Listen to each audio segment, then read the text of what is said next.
안녕하세요, 일렉트로캠입니다. 오늘도 재미난 테슬라 이야기와 다른 사람들이 잘 안하거나 신기한 이야기들 위주로 모아서 한번 또 저만의 이야기를 풀어보도록 하겠습니다. 일단 타이어입니다. 제가 뉴저지에 놀러 갔다 왔는데요. 그래서 좀 장거리를 뛴 거죠. 그래서 대충 이 타이어에 대해서 평가를 할 수 있을 것 같습니다. 역시 싸고 좋은 물건은 없는 것 같습니다. 일단 이게 이 회사 홈페이지에서 갖고 왔는데요. 쿠퍼 이제 구디어 이제 인수됐지만 중간 티어에 탑 티어는 아니죠.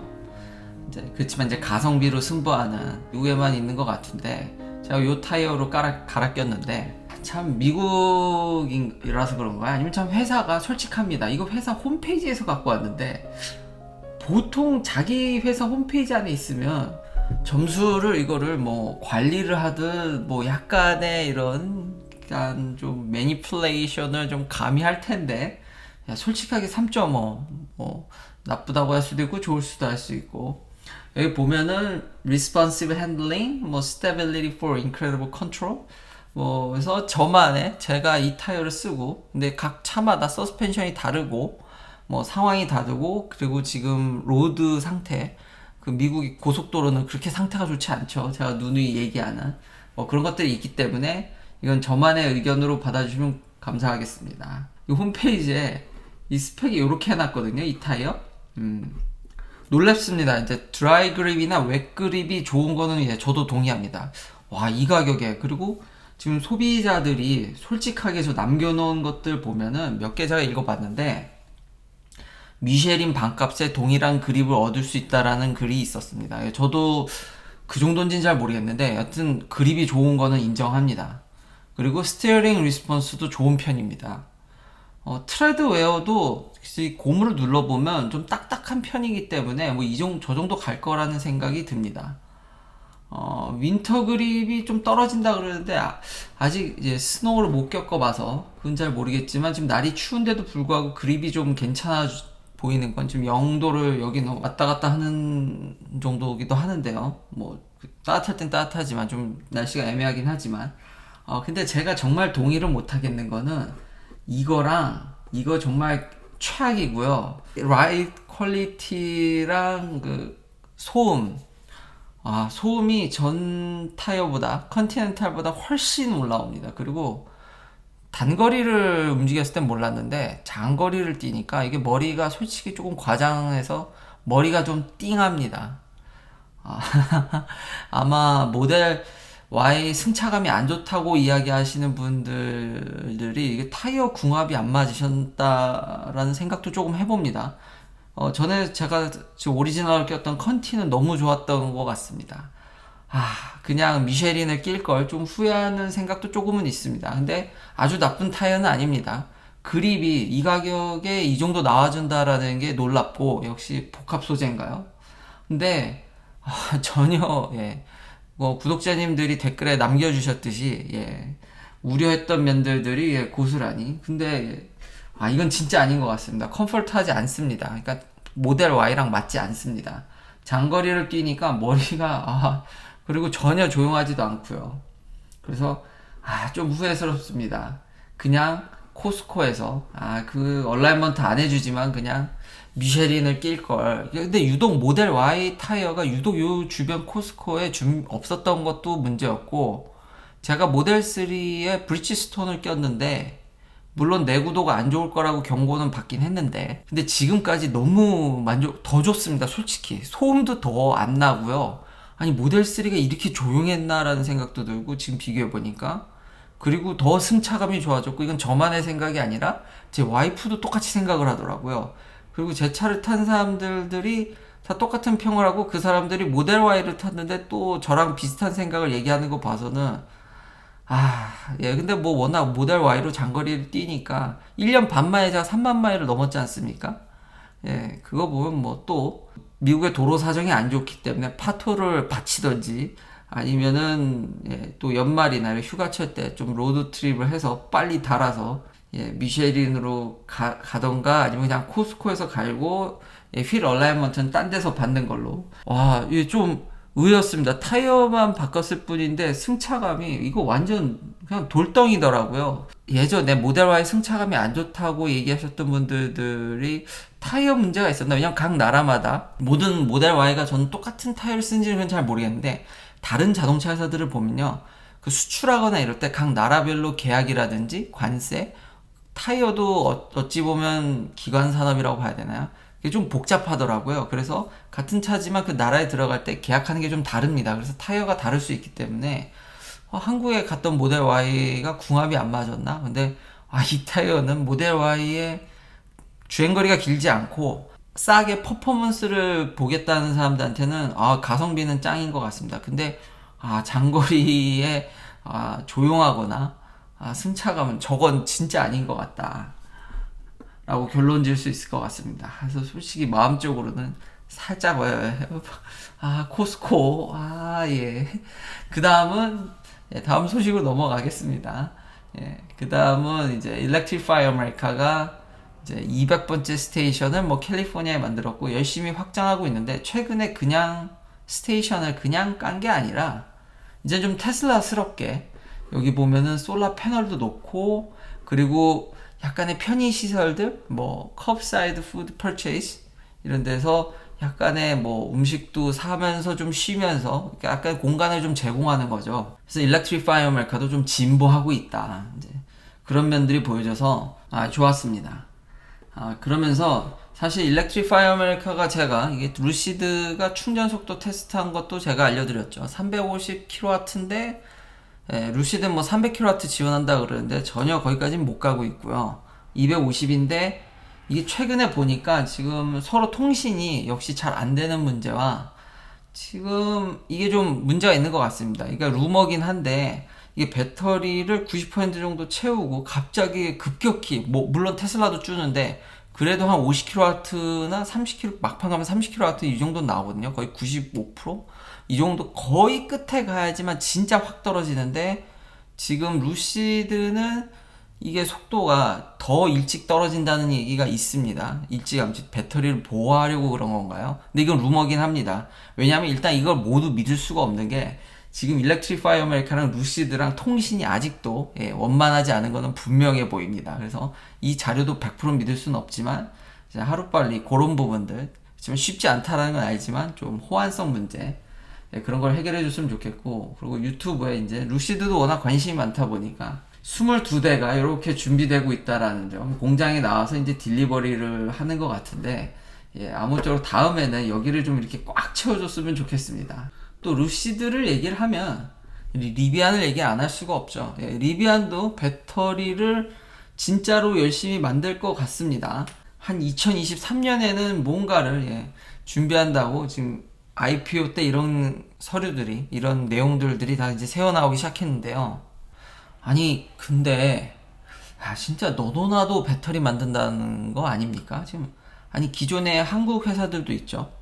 아니 근데 루시드도 만든다 그러지 리비안도 만든다 그러지 테슬라는 이미 파일럿 라인 가동하죠. 폭스바겐 만든다 그러지. 아니 배터리 회사가 이렇게 많아진 적이 있나요? 기존에 그러면 뭐 파나소닉, 뭐 LG도 있고 뭐 CATL, 뭐 BY 중국의 회사들도 있고 신생 자동차 회사들도 뛰어들고 한 배터리 회사가 10개가 넘는 것 같습니다. 삼성 SDI도 있고 SK도 있죠. 한국에 이렇게 잘하는 기업들도 있는데 신생 기업들의 퀀텀 스케이프에 도대체 배터리 회사가 몇 개인지 이제 한 20개 넘을 것 같은데요. 이런 스타트업까지 합치면 정말로 모두 너도 나도 진짜 전기차에 관련되면 다 배터리를 만드는 것 같은 느낌이 듭니다.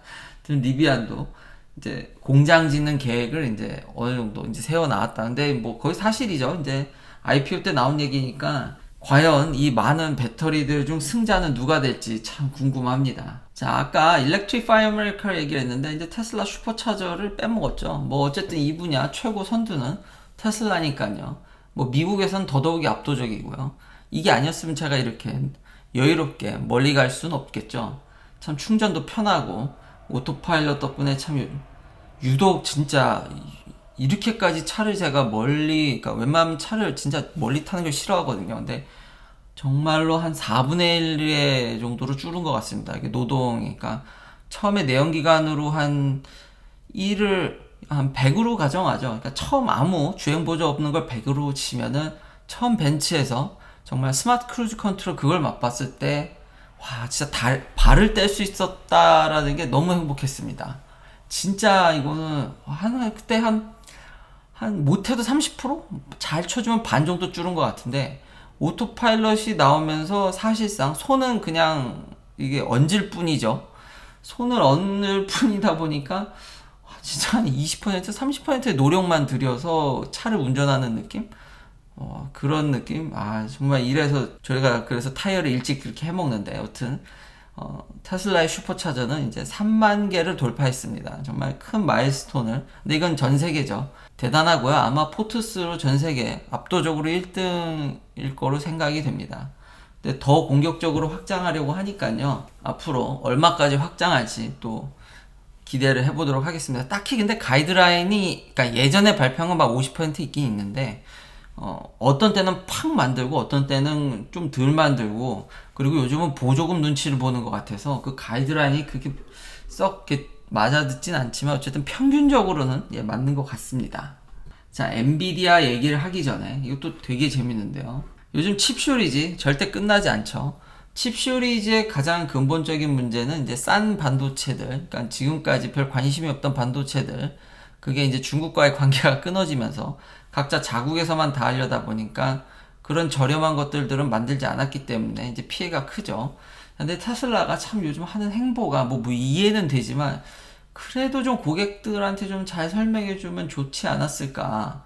이제 USB 포트를 빼고 shipping하는 차들이 좀 있답니다. 미국 얘기인 것 같긴 한데 이게 앞으로 확장될지 잘 모르겠는데 이제 칩 쇼리지 때문에 USB 포트를 빼버리는 거죠. 근데 이걸 지금 말도 없이 빼버려서 좀 소비자들이 좀 화난 경우가 있거든요. 하니까 좀 다른 아까 말한 루시드나 리비안이 좀 잘해서 테슬라를 좀 견제해줬으면 좋긴 그 개인적으로요. 왜냐면 요즘 테슬라 하는 모습이 이거는 거의 독점입니다. 독점. 미국에서 그냥 독과점이에요. 그러니까 너무 자기 마음대로 하는 게 너무 심한 것 같습니다. 물론 주주분들이야 좋겠죠. 마진 극대화되고 그렇긴 한데 조금 우려스러운 면도 있어서. 근데 사실상 지금 미국에서 이거 보면 아까 그 슈퍼차저도 그렇고 그냥 독점 같은 느낌이 듭니다. 요즘 듣는 생각이. 근데 이러니까 이런 것들은 좀 업데이트를 잘 해주면 좋지 않을까. 근데 뭐 물론 테슬라만 이런 건 아니고요. 이게 잘 화제가 안 돼서 그렇지. 테슬라는 일거수일투족이 자꾸 이제 다 이렇게 세세하게 보는 사람들이 있어서 그렇지. 지금 자동차 회사들은 일반적으로 다 겪고 있습니다. 저번에 제가 BMW의 터치 패널이라든지 부품들 막 여러 가지 그것도 이제 빼고 준다라든지, 그래도 BMW는 그거 뺀 거만큼 크레딧으로 뭐 얼마 안 되지만 솔직히 그것도 생색내는 거지만 그래도 어느 정도 신용이라도 했는데, 테슬라는 그냥 저번에 생각을 해보니까 시트에 럼버도 패신저 시트에도 그걸 빼버린 것 같은데 몇 개 소리 소문 없이 사라져서 조금 그렇습니다. 근데 GM도 이제 히리시도 없애버린답니다. 그러니까 이런 것들을 구동하는데, 그러니까 특수 반도체가 필요한 게 아니라 여전히 정말 싼 반도체들이 필요한데, 그러니까 이거를 좀 돈을 더 준다고는 하는데, 그러면서 이제 생산을 더 하면 더 비싸게 받아준다고 하지만, 이게 참 생산하는 입장에서는 아마 애매할 겁니다. 왜냐하면 중국이라는 정말 싸게 만드는 회사도 있고, 지금은 이런 시류가, 그냥 시대가 시대인지라 이제 그렇기 때문에 지금은 많이 스팟라이트도 받고 뭐 비싸게 팔고 있지만, 과연 앞으로 이게 지속될 거냐라는 거죠. 그러니까 그런 것에 대한 두려움. 그래서 요즘 칩 쇼리지가 길어진다는 얘기가 많습니다. 그러니까 칩은 계속 부족한데 사실 지금 많은 관심이나 이런 거는 이제 선단 공정이죠. 노드를 줄이고 막 5나노, 3나노, 그리고 새로운 칩에 대한 구조 변경, 게이트어라운드라든지 그런 데만 관심이, 돈이 많이 투자되고 있지, 다른 데에서는 투자자들도 이게 사실 반도체라는 게 뭐 사이클도 있고 지금 이게 여전히 그러니까 불안불안한 거죠. 그러니까 애매하니까 섣불리 그러니까 증산을 하긴 하지만 참 이게 쉽게 해결되지 않을 것 같아. 정말 오래 갈 것 같다라는 생각이 듭니다. 이런 문제들을 보니까요. 지금 부족한 것들은 이런 것들입니다. 그러니까 아주 일부. 그러면 다 통합 칩으로 하면 되지 않냐? 빨리 지금이라도. 근데 이제 그거는 시간이 오래 걸리죠. 그게 바로 오늘의 엔비디아 자율주행의 핵심입니다. 테슬라와 다른 점이 엔비디아가 좀 더 포부가 높게 근데 이런 방향은 이해가 되죠. 그러니까 테슬라도 통폐합적인 시스템을 구축은 했지만 한 가지 CPU로 다 하진 않습니다. 예. 그리고 이제 어떻게 이제 정의하냐 또 다른데 엄밀히 말하면은 인포템 MCU랑 자율주행 쪽 칩은 다르죠. 벌써 이제 칩이 나눠져 있죠. 크게 그렇게 두 파트로 나눠져 있는데 그리고 일부 그런 클래시컬한 구동하는 칩들도 좀 들어가 있고요. 근데 이제 일반 내연기관보다는 현격히 적은 칩을 쓰죠. 근데 그렇다고 해서 칩수가 원칩으로 다 하는 건 그건 아닌데 지금 엔비디아가 얘기하는 거는 지금 원칩으로 4 도메인을 다 하겠다는 겁니다. 그러니까 클러스터, 인포테인먼트 시스템, 패신저 인터랙션 모니터링 그리고 이런 오토너스 비에이클 요거를 모두 관장해서 한 칩에서 SoC로 다 구현하겠다라는 거죠. 충분히 예상할 수 있었던 거지만 이제 양산이 중요하겠죠. 이런 방향인 건 알고 있었으니까요. 그러니까 점점 통폐합되는 시스템. 근데 이것들을 어떻게 관리 감독할지는 조금 아직은 미지수입니다. 근데 포부는 좋다라는 거죠. 본인들이 잘하는 GPU에 연산들까지 다 넣어서 이제 엔비디아도 본격적으로 이 오리진 플랫폼 그래서 차세대 이제 생태계를 구축해서 그러니까 예를 들면 이런 CPU나 이런 것들을 선점하게 되면 OS에도 영향을 주게 되고 결국 칩이 종속되는 거죠. 그래서 그런 인텔의 큰 제왕의 시대를 열었는데 인텔이 지금 저전력 CPU를 잘 만들지 않아서 애플이 독립한다라든지 이러면서 점점 생태계가 쪼개지고 있어서 아마 인텔에 대한 그런 부정적 시각이 여전히 돈을 잘 벌고 파운드리를 하겠다는 것도 있겠지만 어쨌든 자체 칩도 생산하면서 잘하고 있지만 주식은 해롱되고 있죠. 그런 것들이 지금 엔비디아를 보면서도 좀 느껴지긴 했습니다. 근데 여전히 엔비디아가 안타까운 점은 플랫폼에 이런 어떤 포부 밝힌 거는 좋긴 한데 이런 자율주행에 있어서 센서를 여전히 너무 많이 씁니다. 근데 그것에 대해서는 딱히 답을 안 주는 그러니까 이 AI에 있어서 가장 인간과 AI가 다른 점이 뭐냐면은 판단입니다. 판단. 종합적인 사고를 아직 AI가 좀 약합니다. 여러 센서에서 들어오는 정보들을 취합해서 컨피던스 레벨을 맞춰서 어떤 거를 결국은 선택을 해서 가야 되는데 이게 몇 퍼센트의 확률로만 계산이 되지 이거를 정말 감각적으로 선택하는 거는 아직 미지수거든요. 그러니까 이제 원가도 절감할 겸 테슬라는 카메라로만 하는 건데 카메라 12개에 레이더 9개, 울트라소닉 12개, 심지어 이제 프론트 페이싱에 라이다까지 넣었는데 이것들을 어떻게 이제 버무릴 건지 분명히 이게 정말 어려운 게 뭐냐면요. 지금 테슬라는 그래서 하나로만 가는 건데 라이다가 정확히 보는 게 있는데 가끔 라이다도 실수할 수 있다라는 거죠. 그럼 카메라가 잘 보는 것도 있는데 카메라가 실수하는 것들을 이게 이론적으로는 부족한 부분들을 상호 이렇게 해줄 수는 있지만 사실 현실에서는 그렇지 않거든요. 현실에서 최악의 경우가 뭐냐면은 라이다의 컨피던스 레벨이 높고 어떤 시츄에이션에 있어서 카메라의 컨피던스 레벨이 떨어져서 라이다 믿고 했는데 그 사실은 카메라가 맞았던 거죠. 이런 상황들 충분히 현실에선 다이나믹하게 벌어지기 때문에 뭐가 맞고 틀리다가 아니라 우리는 확률만 계산할 수 있는데 거기서 선택을 어떻게 할 건지 인간은 그 오로지 리스크를 다 짊어지지만 이거 AI는 이거 회사가 이거 여전히 떠안기가 좀 쉽지 않거든요. 그래서 그런 부분들의 설명은 부족했지만 앞으로 모든 칩을 이런 통폐합하겠다. 근데 좋은데 이게 앞으로 나올 게 이 계획을 보니까 한 2025년, 2026년 이렇습니다.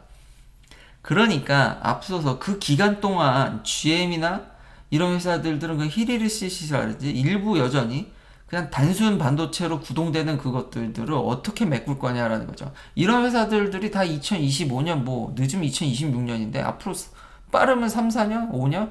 이러니까 기존의 그런 아주 올드 팹들이 투자를 안 하는 거고 만약에 이런 식으로 지금 엔비디아가 얘기하는 식으로 가버리면은 투자한 돈 다 날려버리는데 그렇지만 현재 자동차 회사들은 칩이 모자라서 아우성이고 그래서 좀 더 돈을 더 주겠다고는 하지만 미래 방향은 다 통폐합인데 이렇게 애매합니다 지금 상황이.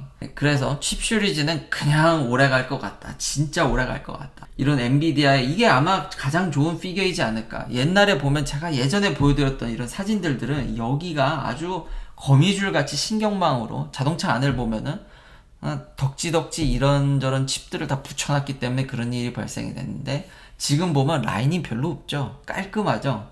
이게 이제 엔비디아의 향후 모습이다. 아마 2024년이고 기사에 보니까 2025년에 좀 생산한다고 얘기를 하는데, 그러니까 그 기간 동안에 그 트랜지션이 진짜 애매합니다. 애매해. 앞으로 4, 5년 동안은 그러면 칩 슈리지가 계속된다는 건데 생각보다 정말 심각합니다. 그리고 아까 GM 얘기를 했는데 GM이 아주 스마트한 발상을 했더라고요. 원래 험머가 이 험머 EV가 군용인데 이제 그걸 민수용으로 바꿔서 히트를 치기 시작한 그런 모델이죠. 근데 이제 역으로 이 험머 EV를 지금 민간으로 만든 것들을 지금 군용을 노리고 있습니다. 근데 이건 아주 저는 현명한 전략이라고 생각이 됩니다. 왜냐면은 가격 경쟁력으로 지금 테슬라를 견제할 방법은 없습니다. GM이. 기존 자동차 회사들이 전기차를 비싸면 그래도 만들 의향이 있죠. 배터리도 아마 그러면 수급도 원활할 테고. 근데 가격이라는 아주 큰 걸림돌이 있는데 군용은 얘기가 다르죠. 군사 목적이기 때문에 가격에 대한 그런 프레셔가 줄어들게 됩니다.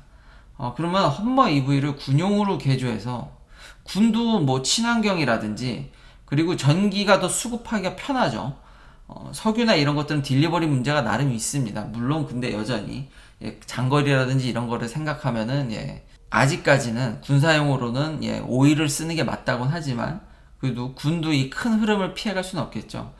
그래서 좀 가격 프레셔가 덜한 이렇게 해서 군사용으로 좀 팔면서 안정적으로 확보한 다음에 다시 이제 민간용으로 넘어오는 이 전략은 좀 괜찮은 것 같다. 그래서 험머 EV를 정말 저는 솔직히 말하면 개뿔도 못 팔을 것 같았는데 요러면 좀 괜찮지 않을까. 획기적인 좀 색다른 행보를 보여줘서 이렇게 가져왔고요. 마지막으로는 유튜브에 BMW M5 CS랑 뭐 테슬라 모델 S 플레드, 캐딜락 CT5V, 그러니까 세단들끼리 경쟁을 한 거죠. 이제 서킷에서 동일 운전자가 운전했는데 뭐 가장 빠른 거는 테슬라 모델 S 플레드입니다. 당연하죠. 뭐 워낙에 제로백이 이건 뭐 미쳤으니까요. 그리고 저번에도 얘기했지만 무게중심이 낮고 나름 스포리합니다. 그러니까 세단들 중에서는 이미 대적할 자가 없는데 자꾸 플레드를 스포츠카랑 비교하니까 좀 아쉬움이 있다라는 거지. 이 정도 세단에 이 정도 스포츠성이면은 저는 정말 잘 맞는 수작이라고 생각이 되고 모델 Y 승차감 때문에 재빨리 모델 S 롱레인지가 왔으면 하는 바람입니다. 이제는 서스펜션이 아마 그래도 가변이죠. 그런 것들이 녹아져 있기 때문에 더 나은 승차감을 보여주지 않을까. 타이어 한번 잘못 바꿨다가 모델 S를 애타게 기다리는 일렉트로캠이었습니다. 긴 영상 시청해주셔서 감사합니다. 내일 또 테슬라 관련 이야기들로 찾아뵙겠습니다.